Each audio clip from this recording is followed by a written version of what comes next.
The crystal chandeliers still cast peaceful streaks of light as if nothing had happened, but right in the heart of the party, the truth had just stabbed in like a cold knife. A gift box that was supposed to heal popped open, releasing a string of rotting secrets that made every smile crack into a mask.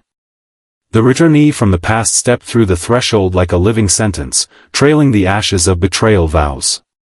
At one end of the room, hands trembled not from wine but from evidence that could burn down an entire family. In another corner, a light touch became the signal to fire an internal manhunt. From that moment on, every look was a trap, every breath an accusation, and every step a new crack in the marble. As the sound of shattering glass merged with the pounding heartbeat, only one question hung from the high ceiling: who would fall first, the liar, or the believer? The evening air inside the mansion gleamed with a counterfeit gold, brilliant yet cold, as if everything had been lacquered to hide the hairline fractures beneath. Every detail was arranged to terrifying perfection: chandelier prisms dripping light like frozen rain, a piano spiraling through polite melodies, the hush of crystal against crystal, soft, exquisite stabs across the varnish of a life already splitting apart. This family gathering had been advertised as an opportunity to heal, a clean slate, a night to erase misunderstanding and injury, yet beneath the silk and silver it was a war in disguise. Anita entered wearing radiance like armor, a smile bright enough to hold the room hostage while her eyes concealed a depth without bottom. Beneath the flawless mask lay anger tempered to an edge, an ache hammered into resolve, and a plan steeped for years. Each step drew the air tighter, as if someone had cracked a door to let a controlled poison in.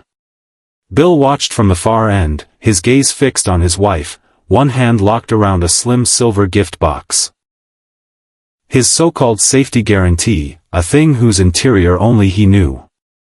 Sweat pressed through the lining of his suit, yet his stare kept the chill of forged steel. He had believed he could handle Anita the way he had learned to handle everyone else under this ancestral roof. But the moment she returned wearing sovereignty and a death-sure calm, he knew he was standing at the edge of something that, once it broke, would not be mended. No one else seemed to read the signal, only he felt it, the look of a woman who had nothing left to lose. Then a rear door clicked open. Joey walked in. The murmuring space collapsed into a silence that crushed breath out of throats. His arrival cleaved the glittering table like a knife. People froze in their curated postures, and Haley, only her, stumbled back as if shocked by live wires.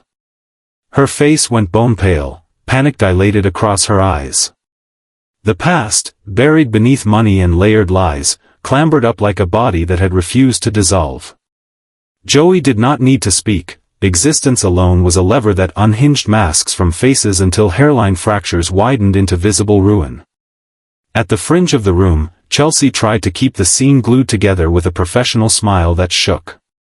She stepped toward a tense cluster trading sharp gestures, meaning to smooth the edges, but the moment her heel crossed the central inlay of the floor, Madison surged forward. The spark between them drew every gaze. Madison's grip on Chelsea's wrist was not a confrontation so much as a declaration, of territory, of defiance, of intent to tear away whatever pretense the evening used as cover. All around them, guests held their breath, aware that any interference could set off the first of many blasts. Farther out, Eva stood apart, composing herself in the wash of light, her eyes luminous with a softness that strangers might mistake for calm. Inside, a different weather gathered. A stranger had leaned to her ear with an offer reshaped to match the deepest hunger she had never dared to name: power, independence, a true identity minted in her own image. Yet as her gaze skimmed the room, Bill clutching the silver box, Anita's smile edged with winter, Haley breaking under a weight she could not name, Eva's almost smile extinguished. Every offer in this world exacts its price, the currency of freedom is often blood. No one sensed the storm until it detonated. A sound, pure and frightening, ripped the night, the slam of a suitcase, the star crack of thin glass, the audible labor of someone's breathing. The chandelier's prism swayed, reflecting the room into 1,000 warped copies where fear and hatred took on new shapes. The banquet meant for repair transmuted into a battlefield, each glance a threat, each inch of movement an opening for ruin. Bill moved first. He flipped the silver lid. Inside there was no present, only a device keyed to go live. For a flash of seconds the hidden PA system caught a pulse and the mansion began to speak, not with orchestral grace but with the catalogue of things meant never to be said aloud. The family's underground ledger unscrolled itself, off-book transfers disguised as charity, contracts routed through shell after shell, promises made and violated, loyalties traded like currency. Voices identified themselves not by name but by timbre, distinct enough to be unmistakable. Anita halted, not stunned for long. A smile touched and then cut. Bill had pulled the pin on the grenade he imagined would shield him, he simply failed to count the fragments. The crowd bloomed into chaos. Haley buckled, Chelsea trembled, Madison lunged for the microphone like someone trying to capture and strangle a serpent, while Joey stayed behind the blast line, eyes bright with winter. He knew the hand behind the leak was not Bill's or Anita's, a third player, still off stage, was tuning the room like an instrument. From that instant, trust, already fragile, ceased to exist. Handshakes were traps, embraces were angles for the knife. Bill, losing his grip on narrative and pulse, retreated with a chalk-colored face, while Anita moved the other way, smile intact though her eyes had gone beyond light. She understood the war was only now beginning and that Bill, rich and entrenched as he was, would have no defense against what she had prepared. In the days that followed, collapse accelerated beyond anyone's projections. Tabloids christened it the Hell Banquet, cut, spliced audio roamed the networks, the family's reputation filleted in public. Each member was dragged into an orbiting storm, Bill into financial scrutiny, Anita into allegations of manipulating a philanthropic fund for private leverage, Chelsea into whispers that she had fronted corporate invoices to rinse Joey's money, Madison into a sudden thread connecting her to a municipal bribery scandal. Eva, who seemed initially untouched, became a pivot point rather than a satellite. The stranger from the party resurfaced with terms, deliver the archived data. Ted, the family's former fixer, had once curated and cached, in return, gain title, career, and eventual command of the company's future spine. The bargain glittered with destiny, and yet Eva recognized the old choreography beneath the new costume. Every air is manufactured, every promise is a leash. She stood before a mirror and inspected her own eyes, the same eyes Anita had once called too much like your father's, and could not tell whether she was looking at a successor or a specimen. As night fell, a private council gathered. Anita summoned the remnants with a voice soft as snowfall and edged like shaved stone. We begin again, she said without saying it, but survival requires allegiance. The banquet was no longer a wound, it was an origin, the zero mark from which a war would chart its lines in flesh and ink and ledger columns. A week later, Bill was found unconscious at his desk, the old silver box blown open beside him. No one could confirm what he had seen inside, only a single line, scrawled, remained, a gift from Anita, to ensure safety. Police called it a medical event, but the family read it as a message. Anita had acted without gun or poison, choosing to weaponize the fear she had planted like bulbs and watered with precision. From then on, no one in the house believed in détente. Every step, meeting, and glance became a test of loyalty under a microscope wired to explode. Eva began to record everything, every word, every assembly, every itinerary, as if building a map might conjure an exit. The deeper she went, the more she understood that what the family concealed was not a single betrayal but an intergenerational lattice of guilt soldered into custom and law. On another night, with hallway lights stuttering, Eva found a thin folder near a dead vent. The handwriting staggered across the cover, Joey never left the family. He only changed roles. No one could confirm whether Joey was truly dead or merely vanished, waiting with animal patience for the right temperature of opportunity. But if he lived, he was behind the glass somewhere, watching, measuring, deciding when to end the game with one clean motion. The immediate aftermath rearranged the city outside the mansion's gates. Investors pulled although publicly they pledged patience, regulators opened files with bland faces and long memories, the charitable arm froze distributions under a fog of audits, while the family's smaller satellites paused and rebranded to avoid shrapnel. Anita moved through this debris like a surgeon, cutting away infected tissue and keeping the heart beating just enough to claim there was still life. She refined her power to speak softly and let terror carry the unspoken clause. People began to obey not out of belief but because the cost of disbelief had been demonstrated. Bill, recovering in partial shadow, attempted a counter-architecture, a sequence of strategic leaks and private meetings stitched together into a narrative that placed him among the betrayed rather than the guilty. But the room had heard his voice on the mansion's system. There is no theater against a recorded truth.